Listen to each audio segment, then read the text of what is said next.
Hello, Buffy Stinchfield here. I wanted to show you a little bit about breathing.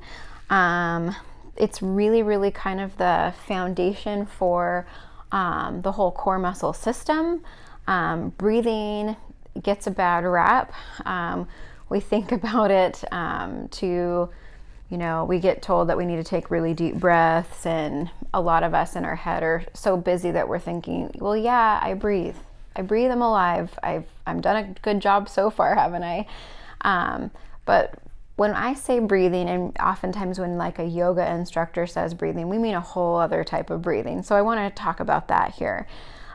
So when it comes to the pelvic system, the abdominals, the core, meaning the abdominals, the diaphragm, and pelvic floor, they are often not working as a team. And the best way to get them linked back up as a team is breathing, because they all are doing something to manage the pressure. When the diaphragm has to drop down so that the lungs can inflate, the pelvic floor is supposed to be dropping down with it, and as we exhale, it should be lifting up. So oftentimes we shallow breathe during the day. We hold our tension and stress in a way that we just shallow breathe. We hold tension in our pelvic floor as well, so those muscles just start clenching. So then at first, when you tell someone to take a deep breath when they're having this issue, oftentimes they'll do their best to expand their diaphragm, lengthen it, drop it down, but it's not enough to stimulate the pelvic floor, and the pelvic floor has been like ignoring the diaphragm for a long time. So, but it's still only through that diaphragmatic expansion and the deepest level of diaphragmatic breathing that finally the pelvic floor begins to relent. And I see that over and over again. So let's try to get in a position that you feel like you can relax. And I've got a bolster here for underneath my knees to support.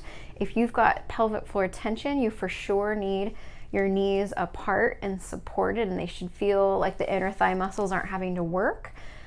You can put a hand on your belly and a hand on your chest, and you're just trying to monitor the movement of what's going on at first. So you'll take a deep belly breath in, and you don't want your chest to do a lot of movement. So you'll just work with that at first. You can close your eyes if you want, but just really try to draw your belly as high as you can.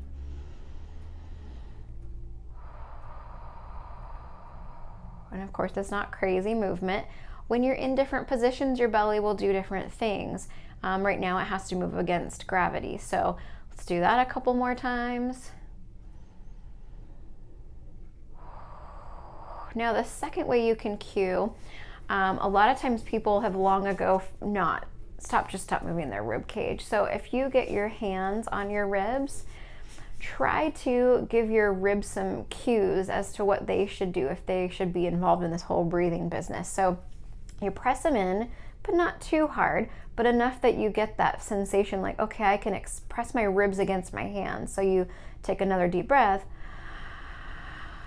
and this time you're really trying to expand the rib cage outward, and then exhale, they come back in. Let's do that a couple of times.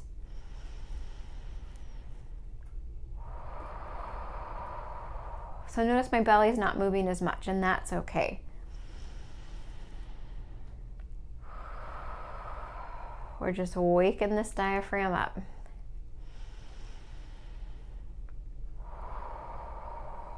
So another way that people can find that they'll be maybe more comfortable is on their side.